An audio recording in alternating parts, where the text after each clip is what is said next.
toi. Oh, oh, nous chantons.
Je n'ai qu'un désir, être près de toi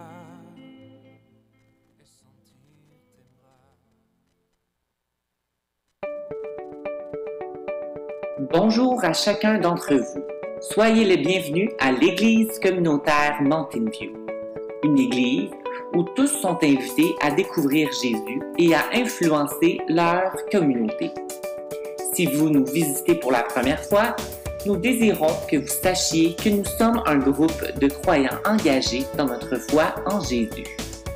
Nous sommes également multigénérationnels, dynamiques et nous avons une variété de styles musicaux.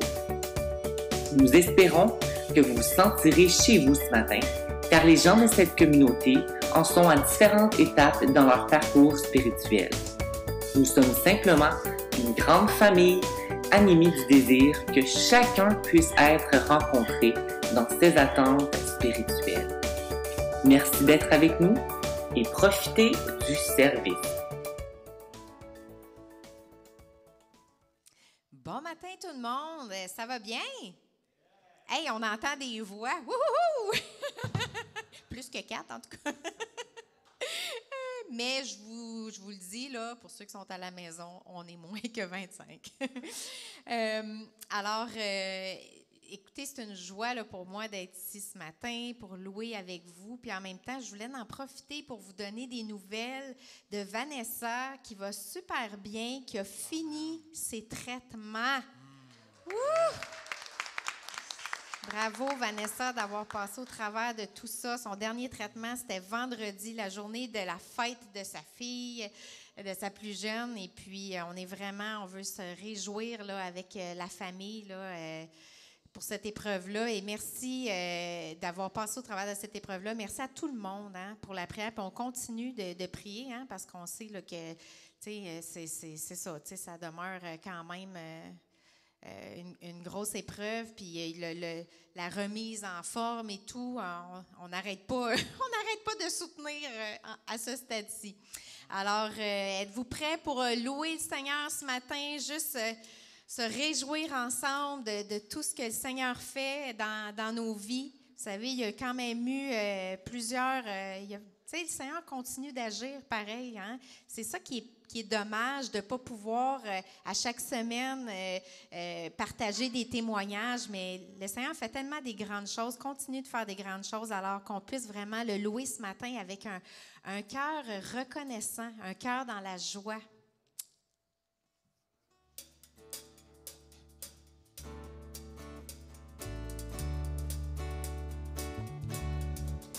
Dans la joie, quand le soleil m'inonde, sur les monts où ta présence abonde.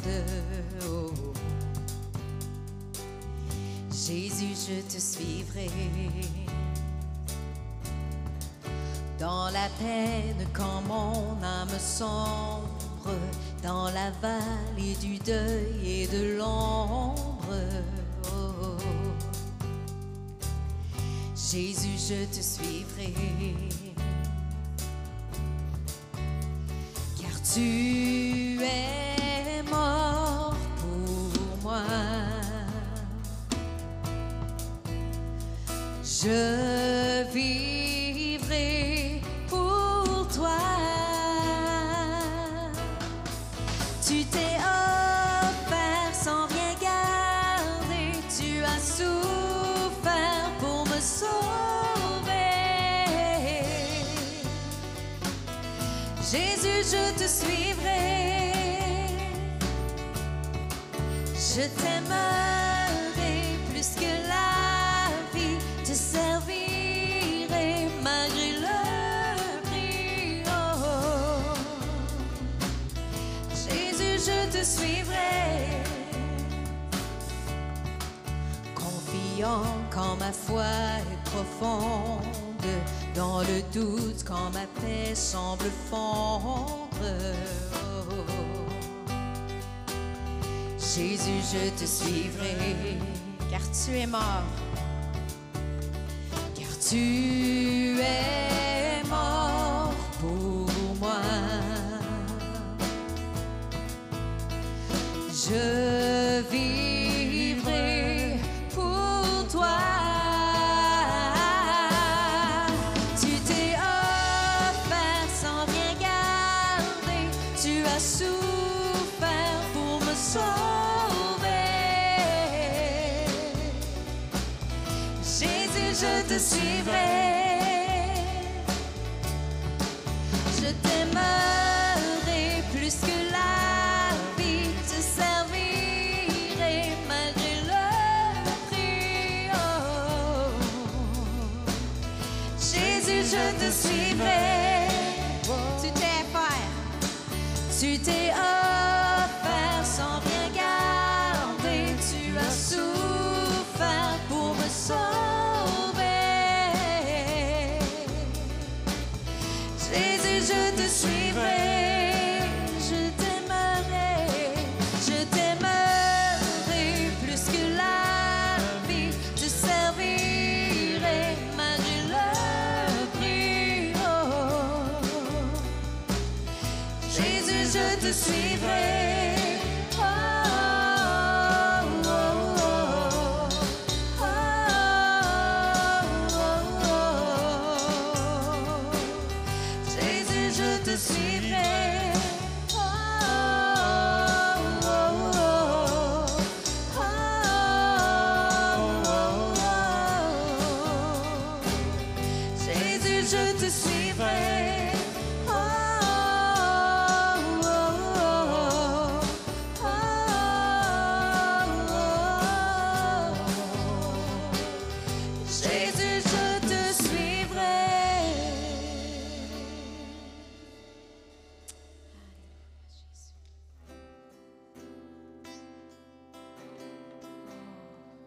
Que nos cœurs puissent être en prière, Seigneur. On sait que c'est des temps où est-ce que beaucoup de gens se questionnent par rapport au sens de la vie, par rapport à où s'en va le monde, par rapport à l'éternité. Beaucoup de gens dans l'inquiétude, Seigneur. C'est vraiment un temps pour nous, les croyants, d'être des gens qui sont capables d'apporter ces réponses-là, d'apporter de l'espoir, d'apporter du courage, d'apporter des réponses à ces questions-là. Et Seigneur, qu'on puisse vraiment être un peuple capable de prier, capable d'intercéder pour que vraiment il puisse y avoir un éveil qui vient renverser le mensonge, que la vérité de Dieu, que la vérité de la parole de Dieu surpasse tous les mensonges, toutes les voies qui peuvent amener toutes sortes de confusion. Seigneur, que ta vérité affranchisse, Seigneur.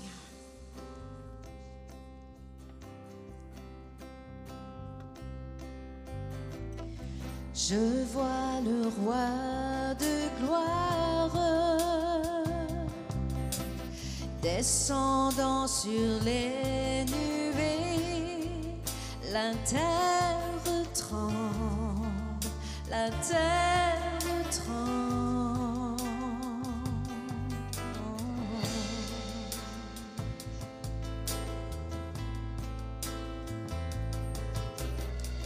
Je vois sa grâce infinie,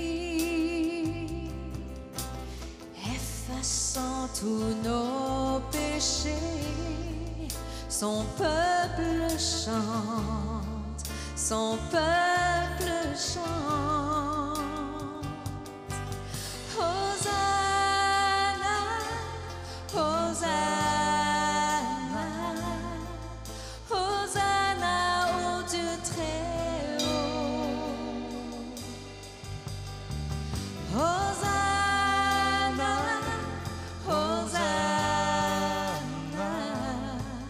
Hosanna au plus haut des cieux.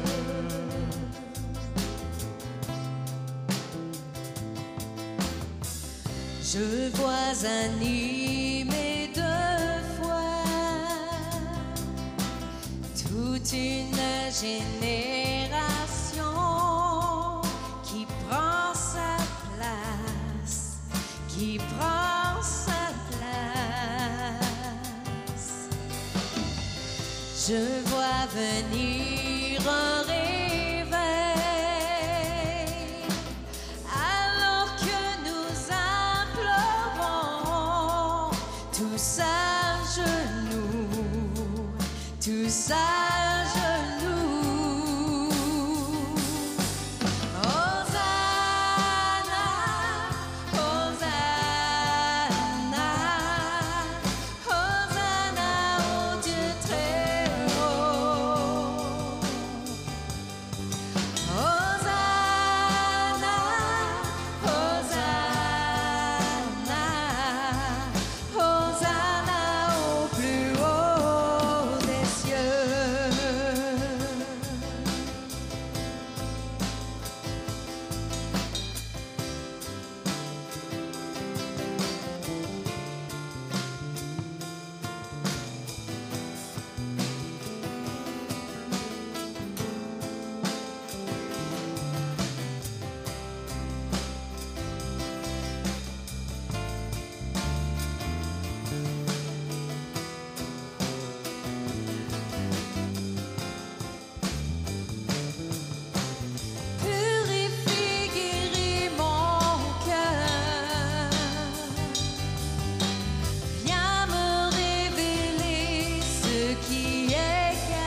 Oui, Seigneur, que ta volonté soit faite sur la terre comme au ciel.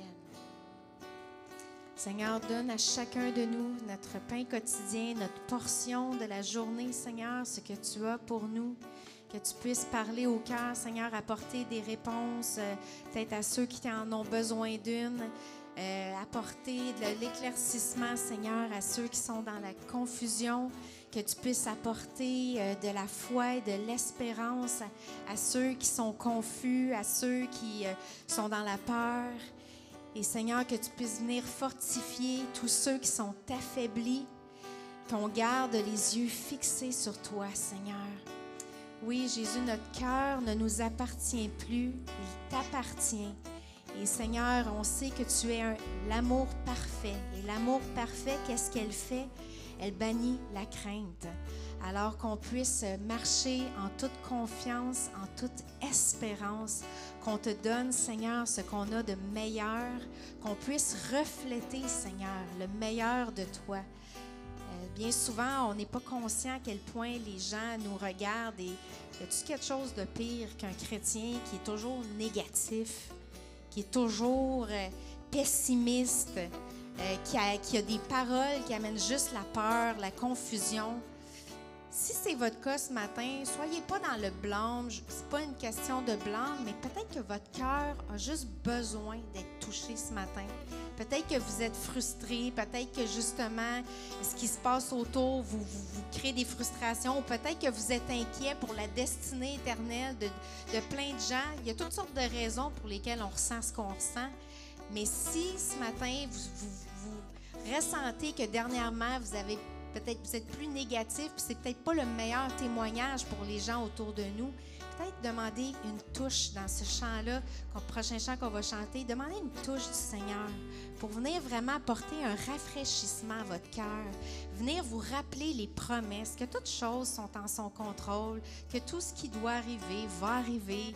Et il y a du bon à venir, là. Il y a eu toutes sortes, à travers l'histoire, il y a eu toutes sortes de périodes sombres, pas mal plus sombres que ce qu'on passe en ce moment en passant. Donc, qu'on vive dans l'espérance que le meilleur est toujours à venir. Le meilleur est à venir. Puis savez-vous, quand on vient de passer justement des périodes difficiles, c'est pas dur que ce soit meilleur. Fait qu'on puisse vraiment apprécier ce qui s'en vient, qu'on puisse vivre focalisé sur l'espérance et ce qui est à venir.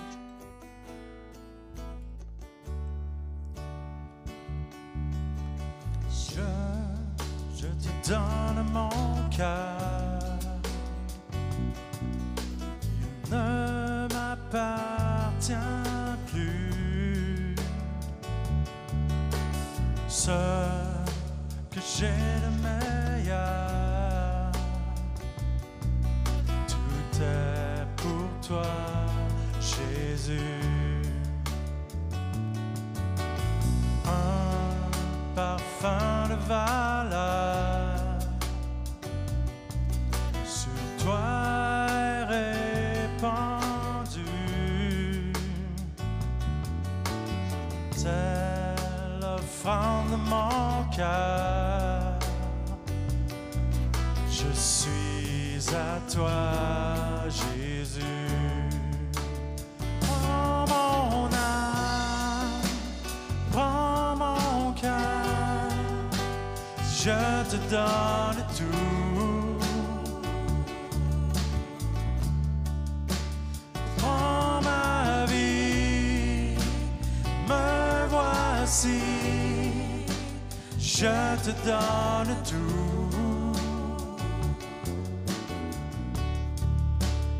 Mon cœur est à toi,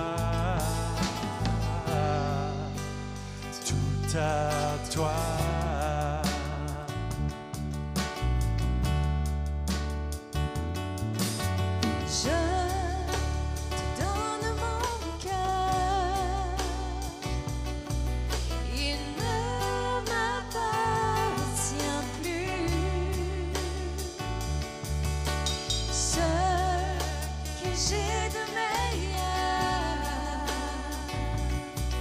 Tout est pour toi.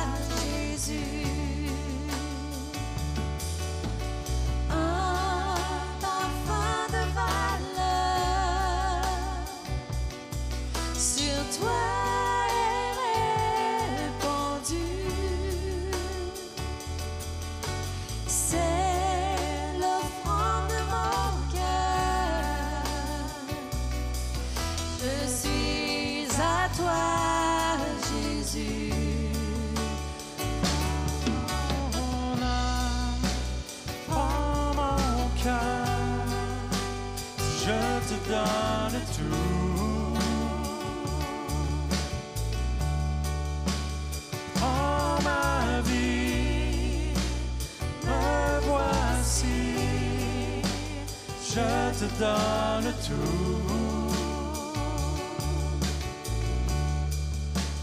Prends mon âme, prends mon âme, je te donne tout.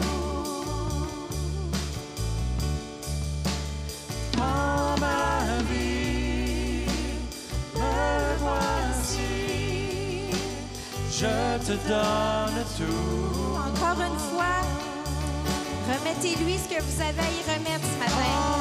Mon âme, prends mon cœur, je te donne tout. Prends ma vie, me voici, je te donne tout. Mon cœur est à toi, tout à toi.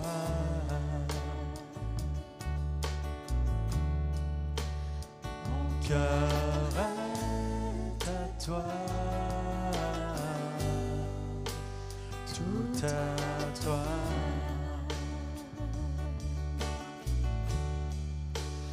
Mon cœur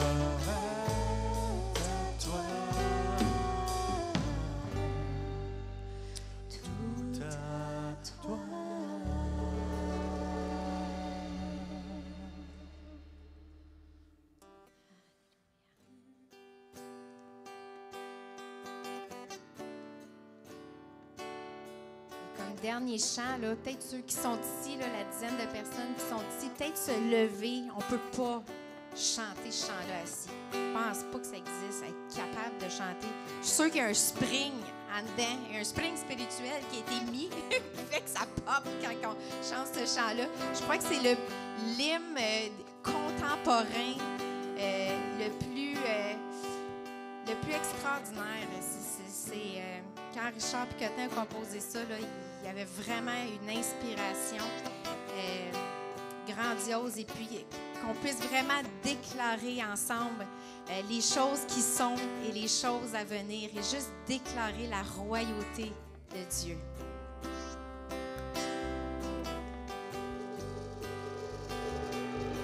Dans son amour, Dieu le Père envoya son Fils Jésus pour accorder la lumière à tous ceux qui sont perdus. Il descendit sur la terre, mais les hommes l'ont rejeté. Ils l'ont cloué au calvaire, mais Christ est ressuscité. Christ est roi, Christ est roi, Christ est roi des rois. Christ est roi, Christ est roi, Christ est roi des rois. Les croyants de tous les âges portent son nom sur leur cœur. Dans l'épreuve, ils gardent courage, car leur Dieu est un sauveur. Ils vont par toute la terre annoncer le Fils béni, fiers de porter leur bannière sur laquelle il est écrit: Christ est roi, Christ est roi,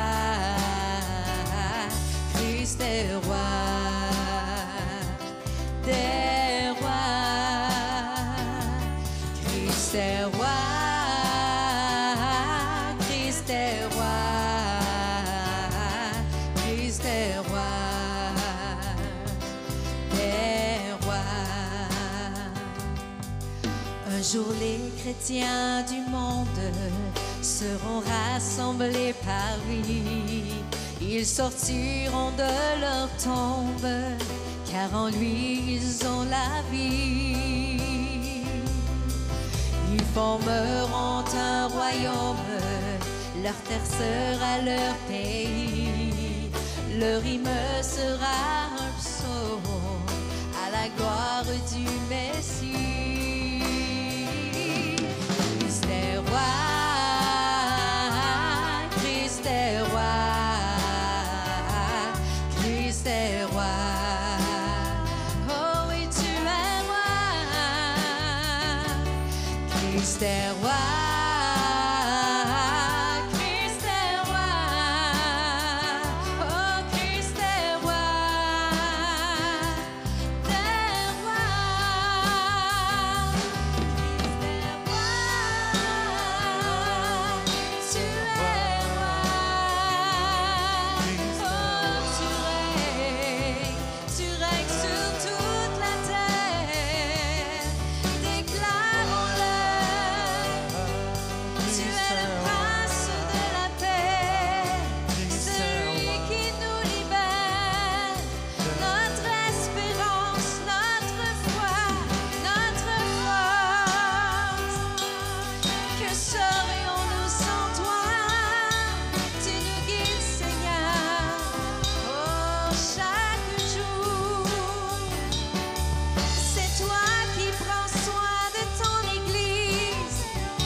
Christ est roi,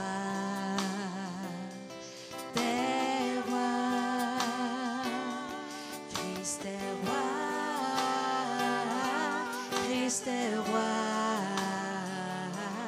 Christ est roi, des rois.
N'a pas perdu aucune once de son message. Je suis béni qu'on le chante encore à l'Église aujourd'hui. Je sais qu'il y a des églises, pour des raisons que moi je ne suis pas d'accord, ont décidé de ne pas chanter ce chant-là. Il était vrai, on a été bénis dans le passé. Le chant nous bénit encore aujourd'hui. Christ est roi ce matin. Joyeux printemps, j'ai mis ma chemise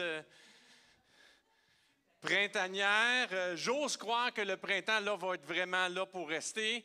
Mais ce matin, j'étais dans la voiture, j'écoutais Radio-Canada, ils m'ont dit qu'il va neiger en Abitibi. Mais ça, l'Abitibi, c'est un autre pays, alors ça compte pas.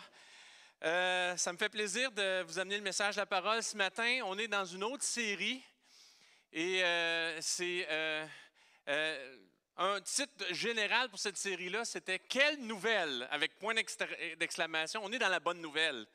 Peut-être que ça ne paraît pas avec les titres qu'on a eus dans les deux messages précédents. Inexcusable et inutile. Et si j'étais resté dans la même thématique, j'aurais dit injustifiable. Mais ce n'est pas vrai qu'on est injustifiable. Et, je vous dis, c'est particulier. On est dans l'Épître aux Romains. C'est Paul qui l'a écrit. Et comme dit les coachs de hockey, il n'est pas allé avec le dos de la main morte. Il y en a qui l'ont compris, il y en a qui ne l'ont pas trop compris. Je viens d'amalguer deux expressions qui veulent dire la même chose. Les coachs de hockey, des fois, ils font ça. Il ne va pas avec le dos de la main morte, il ne prend pas des gants blancs, il adresse les choses directement. Il nous parle de ce qui est vraiment. Et la bonne nouvelle, si on ne la comprend pas dans notre perspective humaine, on amène quelque chose qui égare les gens et qui fait que beaucoup de gens font naufrage, déconstruisent leur foi chrétienne. C'est un terme maintenant, je voyais ça, il y a plein d'articles. Et c'est un choc aux États-Unis. On dirait que les États-Unis vivent ce qu'on a vécu, nous autres, à la Révolution tranquille. Ils sont en train de vivre ça un peu. Des gens qui se disaient chrétiens, mais que culturellement, et là, sont tous en train de se déconstruire, qui avaient même un impact et qui se déconstruisent. Et même dernièrement, même pendant la pandémie, même pendant que tout se fait à distance, il y a encore des scandales dans l'Église et trop de scandales dans l'Église. Et moi, je pense qu'une partie de ça, c'est lié à notre mauvaise conception de qui est Jésus et de quelle est sa justice. Alors, le titre de mon message, c'est la justice, hein, inexcusable, inutile, puis la justice.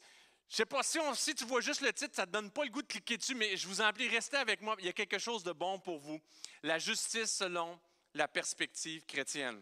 Et je vais avoir 3 points. Je vais juste finir par une dernière chose. J'ai 3 points pour vous. Le premier point, c'est une fausse conception. Le deuxième point, c'est la vraie grâce miséricordieuse. La vraie grâce miséricordieuse. Répète après moi, la vraie grâce miséricordieuse. C'est un bon exercice si tu as une pièce de théâtre à faire. La vraie grâce miséricordieuse, la vraie grâce miséricordieuse.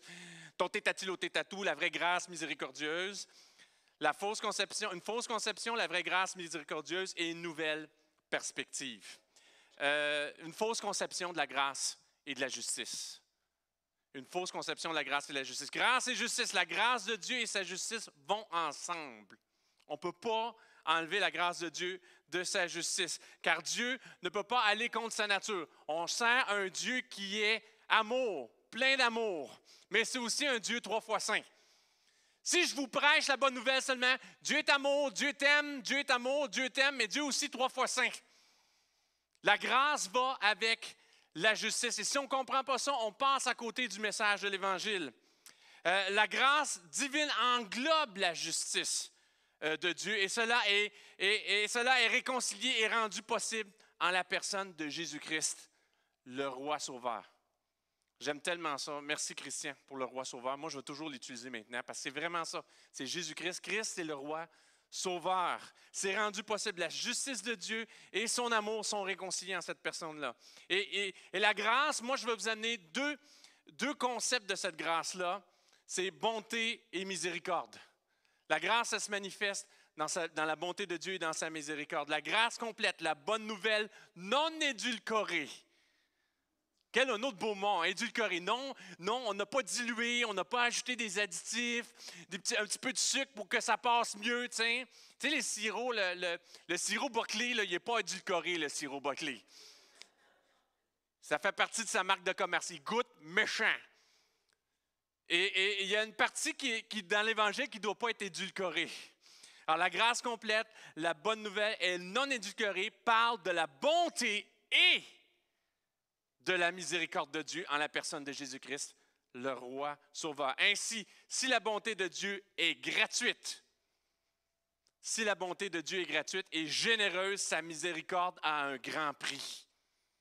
Car Dieu ne peut pas faire abstraction de sa justice. Sa bonté est gratuite. Sa bonté est répandue abondamment, mais sa miséricorde a un prix parce qu'on sert un Dieu juste. Il ne laisse pas passer le coupable sans jugement.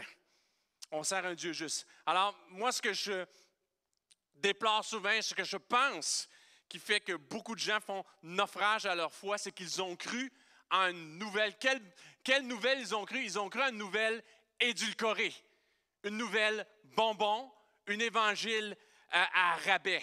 Une grâce bonbon et à rabais. Une suremphase sur les aspects de la grâce qui correspondent seulement à la bonté de Dieu. Si c'est tout le temps Dieu est bon, Dieu est bon, Dieu est bon, déforme la bonne nouvelle et pose un fondement fragile qui peut être facilement déconstruit. Quand les épreuves viennent, quand les choses sont difficiles. Et peut même amener les chrétiens à douter et à rajouter les bases de leur foi. Parce que si c'est seulement Dieu est bon, Dieu est bon, Dieu est bon, qu'est-ce qui se passe? Comme quand Vanessa, tu as le cancer. Ah, Dieu est plus bon? Tu m'avais dit que la bonne nouvelle, c'est que Dieu m'aimait, Dieu est bon, Dieu prend soin de moi, Dieu guérit, Dieu sauve, Dieu fait des miracles. Qu'est-ce qui se passe quand ça ne se passe pas comme c'était prévu? Si ton fondement, c'est ça, attention, problème.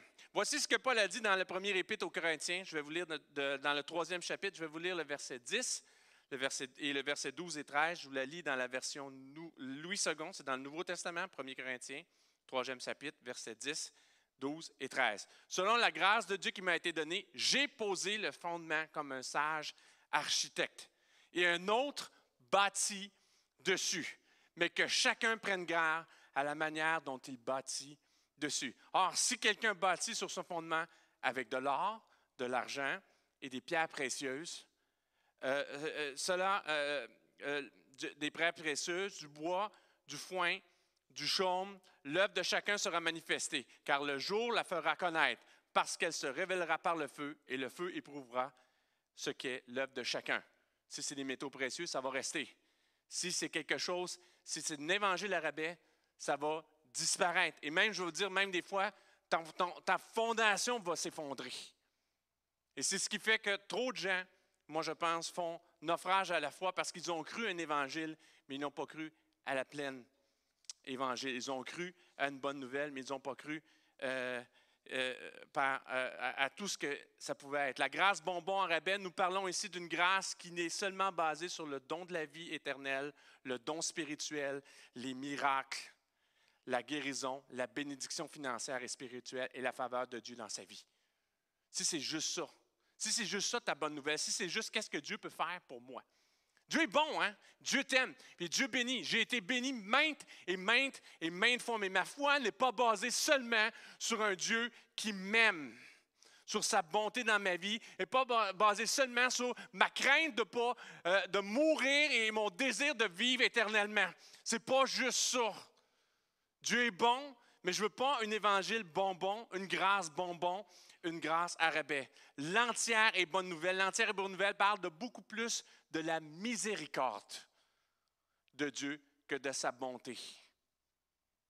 La bonté de Dieu est répandue sur toutes les créations et est visible à l'œil nu. Dieu est bon pour tout le monde. La miséricorde de Dieu est seulement accessible en la personne de Jésus. Je vous dis, vous avez besoin, j'ai besoin, l'humanité a besoin non seulement de la bonté de Dieu, bien plus de sa miséricorde, parce qu'on est mal barré. On est mal barré. Matthieu 5, dans le Nouveau Testament, l'Évangile de Matthieu, 5e chapitre, versets 44 à 45, dans la Louis II. Mais moi, je vous dis, aimez vos ennemis. Bénissez ceux qui vous maudissent. Faites du bien à ceux qui vous haïssent et priez pour ceux qui vous maltraitent et qui vous persécutent, afin que vous soyez fils de votre Père qui est dans les cieux, car il a fait lever son soleil non sur les méchants et sur les bons, il fait pleuvoir sur les justes et sur les injustes.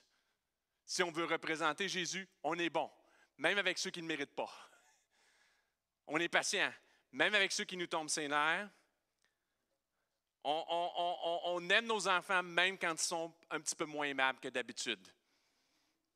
D'ailleurs, ma fille me dit ce matin, c'est toi qui prêches, papa? Bon prêchage. J'ai dit oui. C'est-tu du bon prêchage? Je ne dis pas ça pour être populaire, là. Ce que je vous dis, c'est un petit peu difficile. Ça fait un peu mal. La justice de Dieu, c'est personnel. C'est extrêmement personnel. Mais si on n'a pas cette bonne nouvelle-là complète, comment on va pouvoir la communiquer à un monde qui est perdu, à un monde qui est en douleur, à un monde qui n'est même pas conscient d'à quel point il fait naufrage? Une entière bonne nouvelle. Notre sens de la justice, nous avons tous le sens de la justice. Nous-mêmes, on a ça, ce sens-là de la justice. Hein? Ça, c'est quelque chose qui nous est hérité de Dieu. Lorsque nous sommes lésés ou lorsque quelqu'un nous fait, qui nous est cher, est lésé, face à l'injustice intentionnelle et malicieuse, nous voulons que la justice soit faite. Nous voulons que quelqu'un paie pour cela. Il faut qu'il paye. J'ai 3 bons enfants qui ont bien compris le principe de la justice, mais ils n'ont pas compris la grâce de Dieu quand il exerce sa justice. Ils n'ont pas compris que nous, on va au-delà de ça parce qu'on a un Dieu sauveur, un roi sauveur qui est allé au-delà de sa justice pour nous sauver. Moi, le premier, j'étais dans le trouble. Alors, je veux enlever cette fausse conception-là que Dieu est bon, béni, béni, béni, et vous dire aussi que Dieu est miséricordieux. C'est un mot à prendre ce matin, à répéter devant ton miroir, lundi, mardi, mercredi, durant la semaine. Mon Dieu est miséricordieux. Mon Dieu me fait miséricorde. Quand je mets ma foi en Jésus, j'entre dans la miséricorde de Dieu. C'est une partie de l'amour qui est infiniment plus grand que la bonté, parce qu'on ne peut pas entrer pleinement dans la bonté de Dieu si on n'entre pas pleinement dans sa miséricorde. Ça, c'est la porte d'entrée. La miséricorde, elle a un nom, elle est une personne, c'est Jésus-Christ, le roi sauveur, par qui toute miséricorde nous est donnée. C'est la porte d'entrée, c'est l'essentiel, c'est la base de notre foi chrétienne. On ne peut pas goûter pleinement à cette bonne nouvelle-là si on n'accepte pas nous-mêmes dans notre propre vie la miséricorde de Dieu. La vraie miséricorde rendue possible par le jugement de Dieu.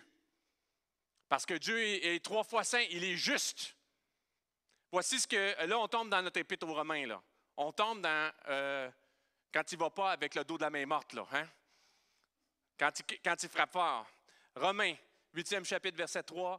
8e chapitre, verset 3 à 4, dans la Louis II que je vais vous lire. « Car chose impossible à la loi, parce que la chair la rendait sans force.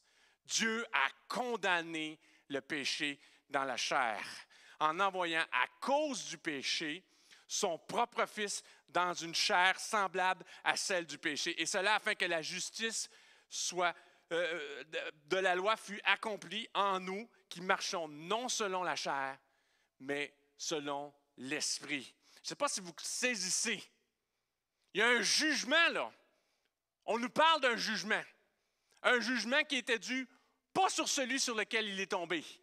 Mais parce qu'il est tombé sur lui, nous pouvons marcher par l'Esprit, nous pouvons marcher en nouveauté de vie, nous pouvons entrer dans la miséricorde de Dieu. Dieu a condamné le péché dans la chair en envoyant à cause du péché son propre Fils. Jean 3,16, il a donné son propre Fils pour que quiconque croit en lui ne périsse point et ait la vie éternelle. Il s'est donné lui-même. Il a exercé le jugement sur lui-même. Qui fait ça? Qui fait ça dans son bon sens? Nous sommes dans le tort, il se tape sur la main à notre place. Mais ce n'est pas une petite tape sur la main. Ce n'est pas un petit jugement. Ce n'est pas un seul petit jugement comme ça. Il porte le jugement de l'humanité au complet. Dans le passé, dans le présent, quand il a été crucifié, et dans l'avenir, il porte tout son jugement, toute sa justice de Dieu, 3 fois saint, inégal. Les anges dans sa présence disent « Saint, Saint, Saint est l'Éternel des armées ». Constamment, 24 heures sur 24. On parle d'un Dieu juste, sans tache, et nous qui sommes souillés, qui étions séparés de lui à cause du péché, à cause de notre rébellion, il vient nous sauver lui-même. Et tout son jugement de Dieu 3 fois saint, toute sa grandeur, le Dieu d'éternité, le Dieu qui dépasse toute chose, par qui toute chose a été créée, toute sa puissance, il la déverse non sur nous, mais sur lui-même, afin que nous puissions goûter la miséricorde, afin que nous puissions goûter la miséricorde. Est-ce qu'on saisit tout ce poids-là, ce cadeau-là de la miséricorde de Dieu et comment cela est immérité? C'est ça la base de la bonne nouvelle. Moi, je veux goûter la miséricorde de Dieu. J'ai besoin de la miséricorde de Dieu. J'ai besoin de goûter comment, non seulement il est bon, mais comment il m'a fait grâce. Ça, c'est une vraie grâce. Ce n'est pas un cadeau bonbon, c'est quelque chose que je ne méritais pas. Et moi, je méritais le jugement. Je méritais que toute la puissance de Dieu soit déversée sur moi. J'étais rebelle et je continue encore de l'être. Et parce qu'il est venu à ma place, il a souffert pour moi. Je suis libre. J'entre dans sa grâce pleinement. On ne peut pas communiquer cette bonne nouvelle-là si ce n'est pas dans nos entrailles, écrit dans nos discours, parler en nous-mêmes. Que ça ne sorte pas des profondeurs de nos entrailles, de quelque chose qu'on a vécu. Sa miséricorde. Il est miséricordieux, le caractère entier de Dieu. Dieu est bon car il est moralement parfait et glorieusement généreux. Je ne suis pas contre les miracles. Oh, j'en ai besoin. J'ai 3 enfants miracles. Marie avait un diagnostic d'infertilité. Je crois au miracle. Je crois à la fidélité de Dieu. Dieu est bon avec moi parce que mon Dieu qui me fait grâce constamment. Constamment, et je goûte ses faveurs, je goûte ses grâces, mais il est moralement parfait, glorieusement généreux. La reconnaissance de Dieu, c'est ça, mais ce n'est pas juste ça. La reconnaissance de Dieu comme étant bon est le fondement de toute réflexion biblique sur la bonté morale. La miséricorde est l'un des attributs les plus évocateurs de Dieu. Et le comportement miséricordieux fait partie des actions de Dieu dont les auteurs bibliques se réjouissent le plus manifestement. Je me réjouis de ses faveurs, je me réjouis de ses bontés. Mais bien avant ça, je me réjouis de sa miséricorde. Je me réjouis de sa miséricorde. Et je vous dis, si on est conscient de la miséricorde de Dieu, de ce qu'il a accompli dans notre vie, nous ne ferons pas naufrage par rapport à notre foi. Les tempêtes vont venir. Mais on ne dépend pas juste de sa bonté. On dépend bien davantage de sa miséricorde. Dieu est miséricordieux. Pouvez-vous le répéter? Et tu peux même faire le personnel. Dieu est miséricordieux envers moi. Dieu est premièrement miséricordieux en nous exemptant du jugement de notre péché et en l'imputant à son Fils. Exempt. Tu as eu une exemption. Tu as un petit billet, là. Tu t'en allais à la potence. Tu t'en allais au jugement. Tu étais pour être frappé. Tu as un petit billet. Une exemption. Sur dessus, c'est écrit « Jésus-Christ, roi sauveur, étampé dans son sang rouge, dégoulinant, exemption pour toi. La miséricorde est de ne pas nous donner ce que nous méritions. » La bonté, c'est de nous donner ce qu'on ne méritait pas.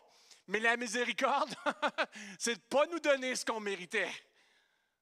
Ça commence là. Ça commence là. Juste ça, c'est assez. Pourquoi il y a des gens qui vivent dans les douleurs, qui vivent avec des handicaps, qui vivent des situations terribles, mais ils sont quand même dans la joie. Ils n'ont pas besoin de la faveur de Dieu. La miséricorde, c'est en masse. Juste de savoir que j'étais perdu, que ma condition m'empêchait de m'approcher de Dieu et que maintenant, je suis en paix parce qu'il m'a fait miséricorde. Il m'a donné ce que je ne méritais pas. Je méritais le jugement. Je méritais de mourir. Mais il m'a donné la vie. Il me l'a donné en abondance. Il ne m'a pas donné ce que je méritais. La miséricorde de ne pas nous donner ce que nous méritions. La définition biblique de la miséricorde est une aide apportée à quelqu'un de misérable et de nécessiteux, en particulier quelqu'un qui est endetté et qui ne peut prétendre à un traitement favorable. Une dette que personne ne pouvait payer sur cette terre. Tous ont péché et sont séparés de la gloire de Dieu. Il n'y a personne qui pouvait payer cette dette-là sur les terres. Tu aurais pu chercher tout, retourner les roches, aller au bout de la terre, trouver qui va payer cette dette-là. Qui va payer la dette de ma culpabilité, la dette de mon péché, la dette de mes erreurs? Écoute, on est là-dedans. J'ai 3 jeunes pécheurs de 10 ans, 12 ans et 14 ans. Qui sont éduqués par d'autres pécheurs plus vieux. Je vous tairai mon âge. D'autres pécheurs plus vieux. On fait notre possible. Des fois, on se tape ses nerfs. Des fois, ce n'est pas facile. Qui peut payer pour notre péché? Qui peut payer pour notre manquement? Y a-t-il quelqu'un sur cette terre qui peut le faire? La miséricorde de Dieu en Jésus-Christ. Il y a juste ça. Il y a juste ça. C'est seulement lui qui peut le faire. Dieu est bon. Dieu peut alors exprimer pleinement sa bonté envers nous parce qu'il a fait premièrement miséricorde, parce qu'il a fait tomber le jugement sur lui, car il nous impute à nous la justice de Jésus. Il y a un transfert. Comprenez-vous que la miséricorde tombe en premier, puis la bonté par la suite? Dieu doit exercer son jugement. Parce qu'il exerce son jugement sur Jésus, il nous impute sa justice. Nous sommes justifiés. On n'est pas injustifiable. Si lui n'est pas dans le décor, on est injustifiable. Si le roi sauveur n'est pas dans le décor, si tu n'as pas Jésus dans ta vie, comment tu peux te justifier? Quelle œuvre tu vas faire pour racheter toutes tes erreurs? Tu seras toujours dans le rouge. Ton compte sera toujours déficitaire. Mais lui qui possède l'éternité, lui par qui toute chose a été faite, c'est donné pour toi. Et maintenant, il t'impute sa justice, miséricorde et bonté. Wow! Wow! Notre roi sauveur expie nos péchés comme un agneau sans tache et nous sommes justifiés par son sacrifice. Ça a coûté cher, puis ça a fait mal. Même avant la crucifixion, il était déjà à l'agonie. À Gethsémani, quand des grumeaux de sang coulent sur son front, on parle de... C'est une condition médicale, ça. C'est une condition médicale de stress ultime. Dieu commençait déjà à poser tout son jugement, le jugement sur tout le péché de l'humanité, sur lui-même dans la personne de Jésus. Il était à l'agonie. Même qu'il a dit, s'il est possible, mais moi je dis souvent ça, hein, s'il est possible que cette coupe s'éloigne de moi, mais pas ma volonté. Il y avait besoin, il y avait un jugement qui devait tomber. Et je ne sais pas si vous avez vu le film de Mel Gibson. La crucifixion, il n'y a pas de mise à mort plus cruelle que ça. On a atteint le top du top, du top, du top, du top. Hein, pourquoi tuer quelqu'un rapidement? On va le faire agoniser, nu, humilié. Mais lui, non seulement on l'a crucifié, mais on l'a fouetté. Son dos a été marqué. Et on lui a mis une couronne d'épines, on l'a humilié. Il a été abandonné de ses disciples, seul, abandonné de Dieu, lui qui avait toujours été avec le Père, séparé. Est-ce qu'on comprend le coût de cette miséricorde-là? Est-ce qu'on voit toute l'étendue de ce que Dieu a fait pour nous? Toute l'étendue de sa justice. Jésus l'a subi. Justifié par son sacrifice, il a dans ce cadeau plus que toutes les bénédictions que nous pouvons avoir sur cette terre. Dans le cadeau, dans la miséricorde de Dieu, dans ce qu'il a fait pour nous, il n'y avait rien. Il n'y avait personne d'autre qui pouvait le faire, c'est juste lui. Puis il n'y avait personne d'autre qui pouvait porter tout le jugement si ce n'est Dieu lui-même. Avoir sur cette terre, car le prix de notre rançon n'est pas terrestre ni céleste, mais Dieu a payé de sa personne pour nous racheter. Il a payé nous-mêmes. Il a payé lui-même pour nous racheter, pour nous justifier, pour nous imputer sa justice. Ça nous donne une nouvelle perspective. Il y a une nouvelle perspective dans cette miséricorde-là et dans la bonté de Dieu. Voici, je reviens dans Romains, le dos de la main morte, hein? Romains 6, verset 22. Je vais vous lire dans la parole vivante. Tout a changé maintenant. Tout a changé. Affranchi de l'esclavage du péché, vous n'avez plus aucune obligation envers lui. Tu goûtes la miséricorde de Dieu, tu n'as plus aucune obligation envers le péché. C'est Dieu qui nous a engagés comme serviteurs. Votre récompense actuelle est de lui appartenir, d'avoir été justifié par lui, de l'avoir eu comme sauveur et qu'il vous impute sa justice. Votre récompense actuelle est de lui appartenir toujours davantage en progressant dans une conduite toujours plus conforme à sa volonté. Entrez de plus en plus dans sa miséricorde pour goûter sa bonté. Tout a changé maintenant. Affranchi de l'esclavage du péché, vous n'avez plus aucune obligation envers lui. C'est Dieu qui vous a engagé comme serviteur.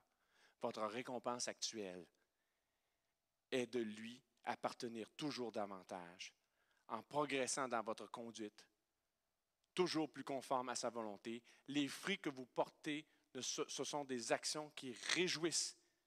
Et au terme de votre route se trouve la vie pour toujours. Quand on entre là-dedans, il y a quelque chose qui se passe. Tout a changé. tout a changé.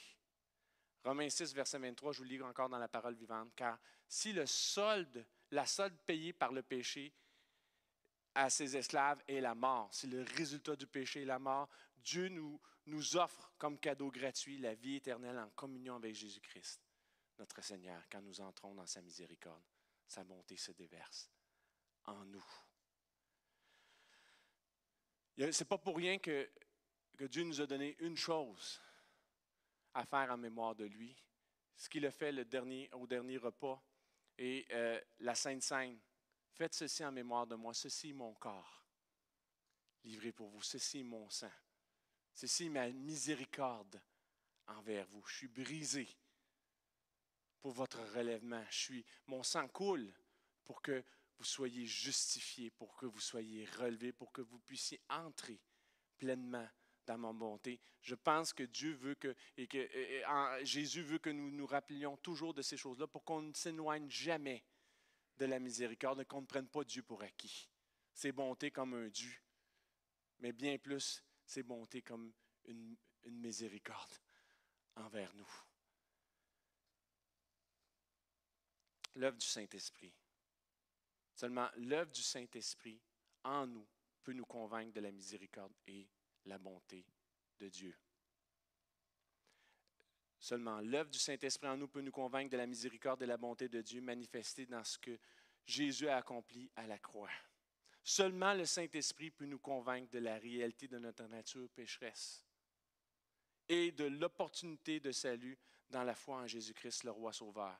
C'est le Saint-Esprit qui rend possible notre marche en nouveauté de vie, rendue possible par la miséricorde et la bonté de Dieu. C'est le Saint-Esprit qui fait que ça vient s'ancrer. J'ai goûté à la miséricorde de Dieu alors que je ne savais même pas qui il était. Dans une assemblée, là, c'est Gospel Vie, mais dans le temps, c'était le Centre évangélique de Montréal, quand toutes les églises s'appelaient Centre de quelque chose. Centre évangélique de Montréal, il y avait un chant, je ne comprenais pas trop ce qui se passait, je voyais les gens louer, je voulais goûter à sa miséricorde.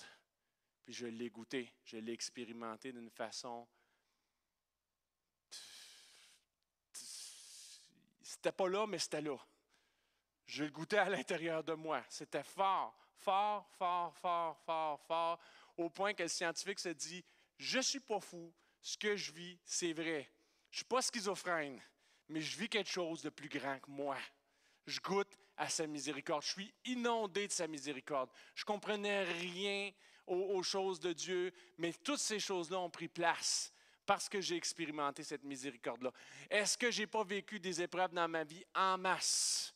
Est-ce que je n'ai pas fait des erreurs? Mais je n'ai jamais oublié cette miséricorde-là. Je m'en rappelle constamment et c'est ce qui fait la différence dans ma vie. C'est ce qui fait que ma foi chrétienne, même s'il y a des gens qui me déçoivent, même s'il y a des gens qui me font du mal, même si je suis abandonné, même si vous, demain, vous vous retournez contre moi et vous me maudissez, ça ne change rien à la miséricorde de Dieu dans ma vie.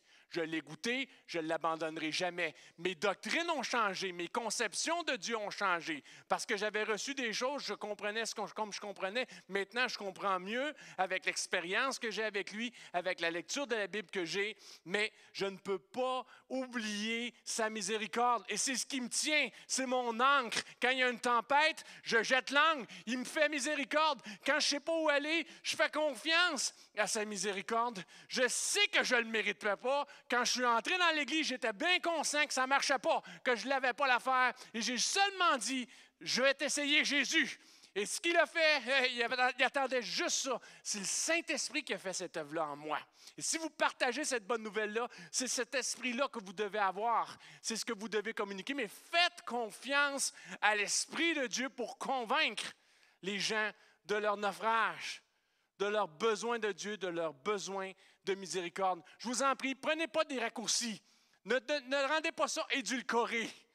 Parce qu'on ne peut pas goûter la bonté si on n'a pas goûté premièrement la miséricorde. On ne peut pas goûter ça. Ça ne peut pas être quelque chose de stable, une fondation solide dans votre vie qui va résister à la tempête s'il n'y a pas une expérience puissante de ce que je méritais que ça aille pas. Je méritais un jugement. Et là, il me fait miséricorde.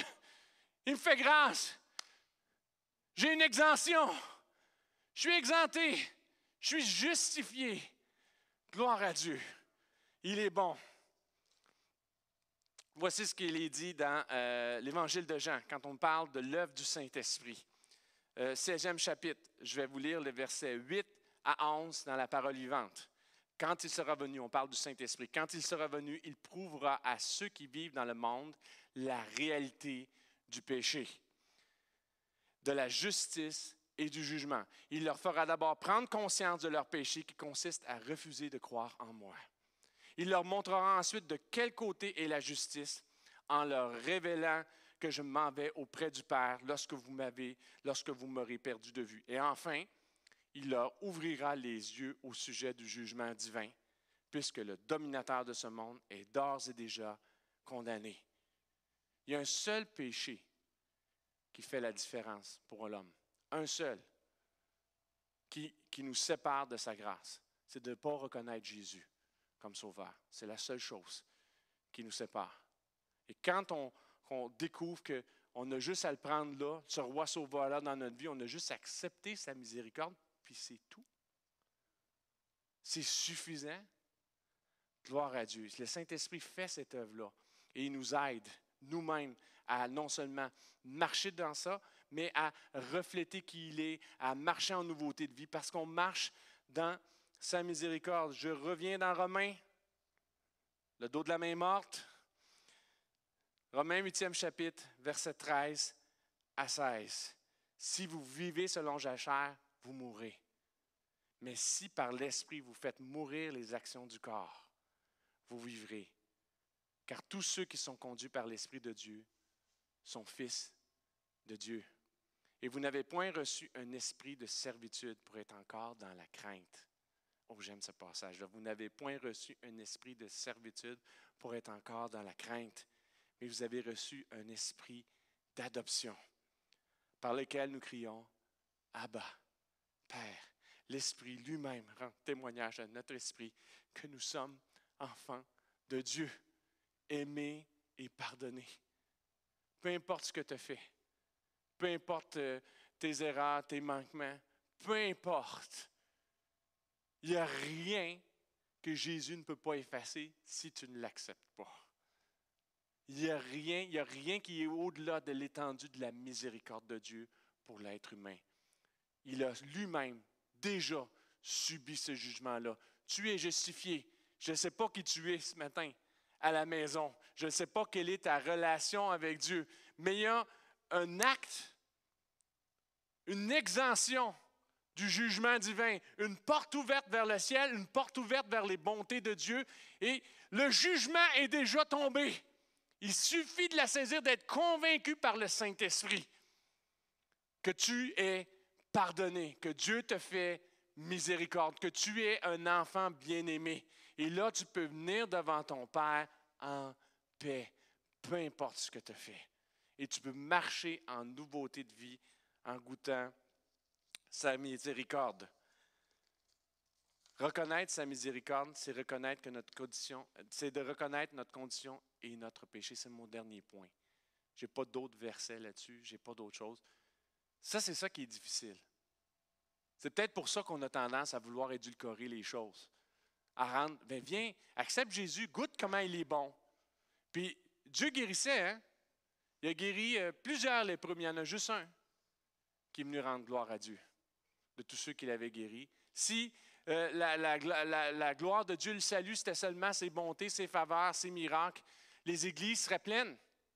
On connaît plein de gens qui ont goûté et qui ont expérimenté des grandes choses de Dieu, même des gens qui vivent avec une faveur de Dieu sur leur vie, puis ils ne savent même pas si c'était juste ça.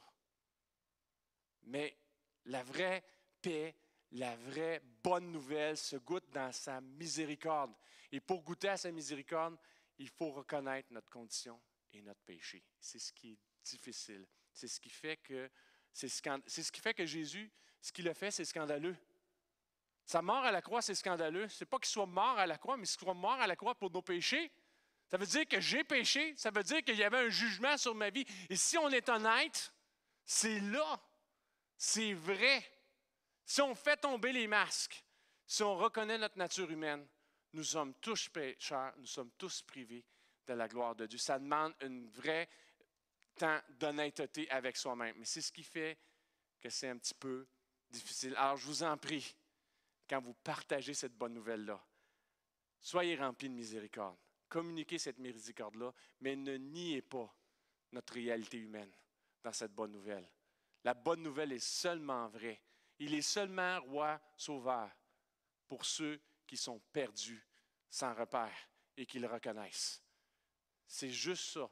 C'est le Saint-Esprit qui fait cette œuvre-là, mais nous sommes messagers de ces choses-là. Et j'espère que votre bonne nouvelle s'est élargie, que vous avez un terme plus vrai maintenant, que vous puissiez communiquer cette miséricorde-là et vivre vous-même en liberté de vie dans sa miséricorde, afin de marcher pleinement dans sa bonté. Vraiment, que Dieu vous bénisse. Je veux simplement faire une courte prière pour vous. Je veux sceller cela et que, avant de vous laisser, vous remettre pleinement dans une nouvelle conception de sa justice, de sa grâce miséricordieuse. Merci Seigneur Dieu de ce que nous sommes récipiendaires, nous sommes justifiés parce que tu nous as fait miséricorde en donnant ta propre vie pour nous. Merci de ce que tu as été brisé, de ce que tu as été meurtri, pour que nous puissions être relevés, consolés et en paix. Je prie de répandre cette bonne nouvelle-là à travers nous, que nous soyons des messagers non seulement de ta bonté, mais encore plus et en premier de ta miséricorde.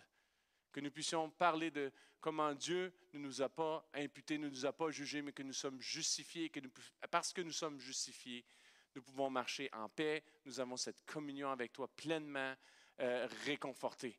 Et que dans cette Église, nous puissions bâtir notre foi sur de l'or, des pierres précieuses, des choses bonnes, des choses profondes, une marche en humilité, reconnaissant que c'est par ta miséricorde que nous pouvons avancer, que ta bonté ne nous est pas due, mais qu'elle vient de cette relation-là avec qui tu es. Merci Seigneur Dieu de ta grâce dans nos vies et que vraiment toute gloire, tout honneur et toute louange te reviennent à toi et à toi seul.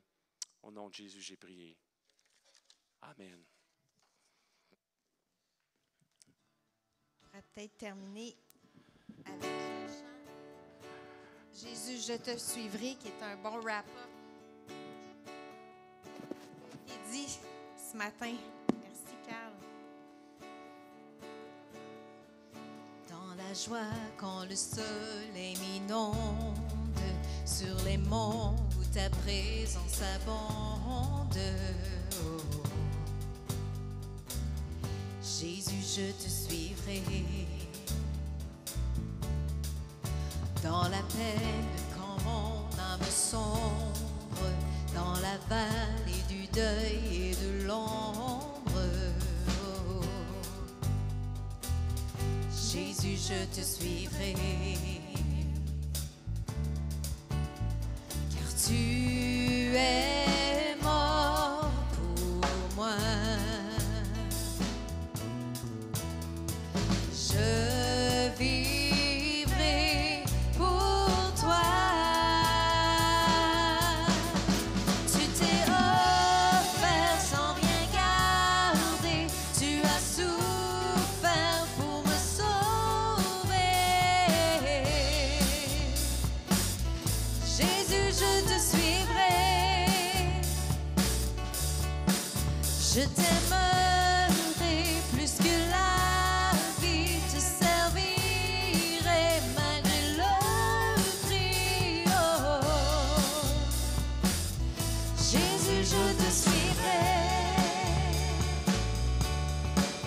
Confiant quand ma foi est profonde, dans le doute quand ma paix semble fondre. Oh. Jésus, je te suivrai, car tu es mort, car tu es mort pour moi. Je vivrai pour toi. Tu t'es offert sans rien garder. Tu as souffert pour me sauver.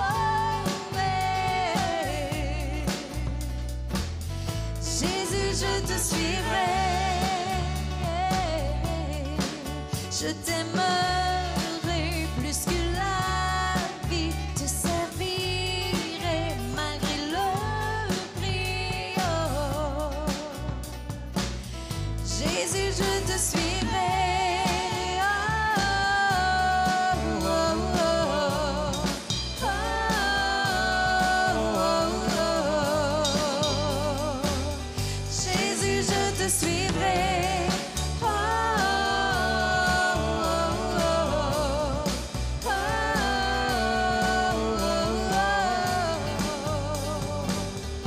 Jésus, je te suivrai.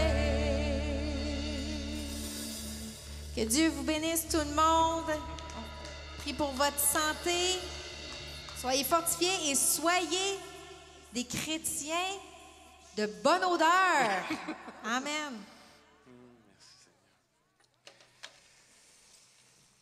Merci d'avoir participé au service de l'Église communautaire Mountain View. Quel plaisir de pouvoir louer notre Papa Céleste avec vous ce matin.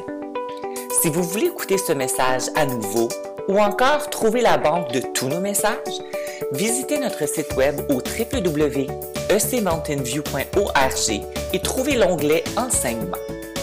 Vous y trouverez tous les messages en version vidéo et en version podcast. Pour toute autre question, veuillez nous contacter par courriel info@ecmountainview.org. Je vous laisse avec ce dernier verset dans Colossiens 3,17 qui dit « Et quoi que vous fassiez, en parole ou en œuvre, faites tout au nom du Seigneur Jésus en rendant par lui des actions de grâce à Dieu le Père. » Sur ce, passez une belle semaine et on a hâte de vous revoir la semaine prochaine.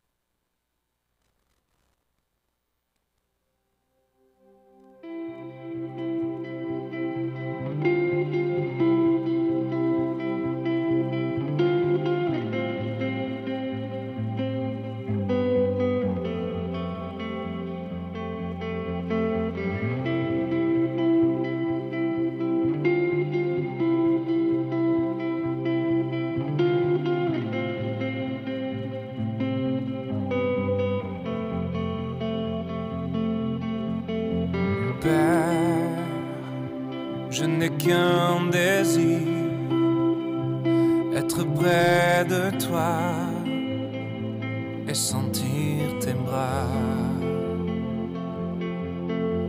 Père, tu as envoyé ton Fils bien-aimé pour quiconque croit. Saint-Esprit qui donne vie,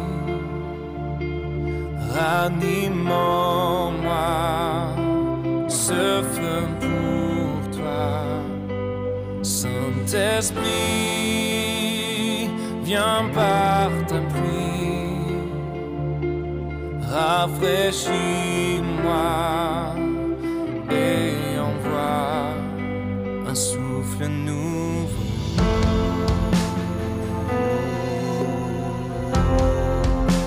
Un souffle nouveau,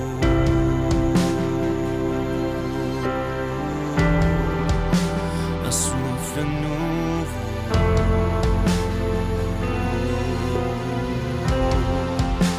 un souffle nouveau.